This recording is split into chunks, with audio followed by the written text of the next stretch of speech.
السلام علیکم دوستان. یکی از برادران میپرسد آیا در خانه پیرانسالهای اروپا کار کردن درست است؟ نگاه بین کردن پیرانسالهایی که غیر مسلمان هستند یا بسیاری از خواهرها در روسیه کمپیرهایی که غیر مسلمان هستند، کمپیرهای روس هستند، همانها را در خانه اشان چیکار میکنند؟ خدمتگار شده نگاه بینشان میکنند. آیا همین درست است یا درست نیست؟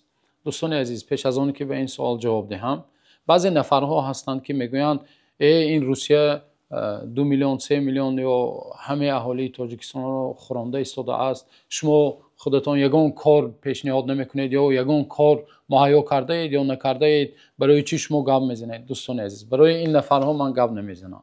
اینها نمیدونم عزت ما و شما را، عزت بنده مؤمن و مسلمان را نمیخواهند یا چی میخواهند خودشان اصلا گاها نمیفهمند و نمیدونند.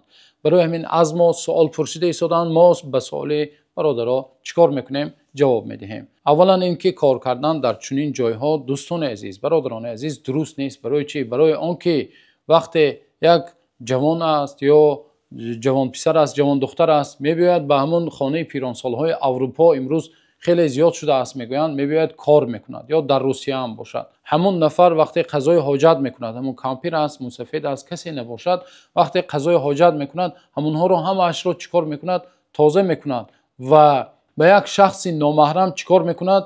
دستانش میرسد، چشمهایش میفراید به عورت آن. اکنون تصور کنید برای بنده مؤمن به مثل خودش به یک بنده مؤمن نگاه کردن یا رسیدنش، مرد و زن باشد یا زن به مرد باشد، درست نیست. اکنون چگونه می شود؟ او غیر مسلمان باشد. الله تعالی در قرآن کریم آشکار و واضح گفته است: قل للمؤمنین یغضوا من ابصارهم، بگو برای اهل ایمان که چشمهایشان را نگاه دارند. و همچنین این برای که است خواه و جوان است خواه پیر است، پیرانسال باشند، باید چیکار کنند؟ به نامحرم به جایهایی که عورت است نباید نگاه کند. شما تصور میکنید و لمس میکند، یعنی میقپد، تازه میکند، به یک شخص نامحرم دستش میرسه، این قطعا حرام است. و همچنین مرد مسلمان یا جوان پسر، جوان دختر مسلمان، این خوره است برادران عزیز. یک غیر مسلمان را رفته تازه کردن، نجاست او را تازه کردن، این برای ما و شما، برای عزت ایمان، شما ایمان خود را، عزت خود را پایمال میکنید با این کارتون. این قطعا حرام است برادران عزیز. الله تعالی در قرآن کریم میگوید: ولن یجعل الله للکافرین علی المؤمنین سبیلا. هرگز میگوید، هرگز الله تعالی برای غیر مسلمان بر بالای مسلمان یگان راه قرار نداده است.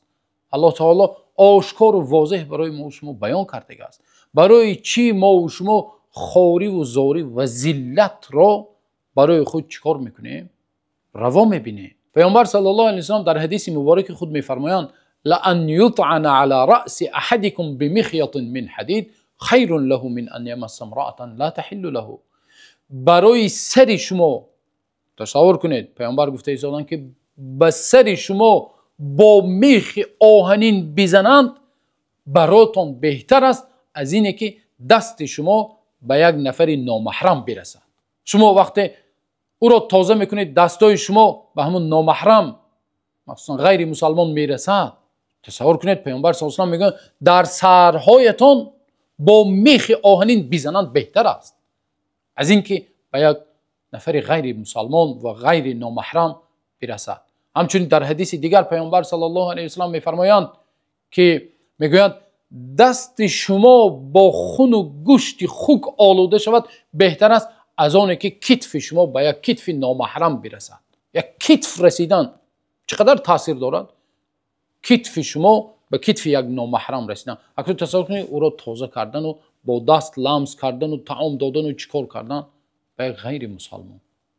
بنابراین دوستان عزیز، برای بنده مؤمن خادم شده، خدمتگزار شده، کار کردن در خانه غیر مسلمان و در خانه پیرانسالهای اروپا، تازه کردن نجاست او به شأن و شرف بنده مؤمن شایسته نیست و نمیزیبد و موافق شریعت جایز نیست و حرام است. الله تعالی را دعا کنیم که الله اهل ایمان خواهران و برادران و جوان پسران و جوان دختران را هدایت کند، عزیز بگرداند، ما و شما را عزتمند بگرداند، اهل ایمان و اهل اسلام را عزیز بگرداند.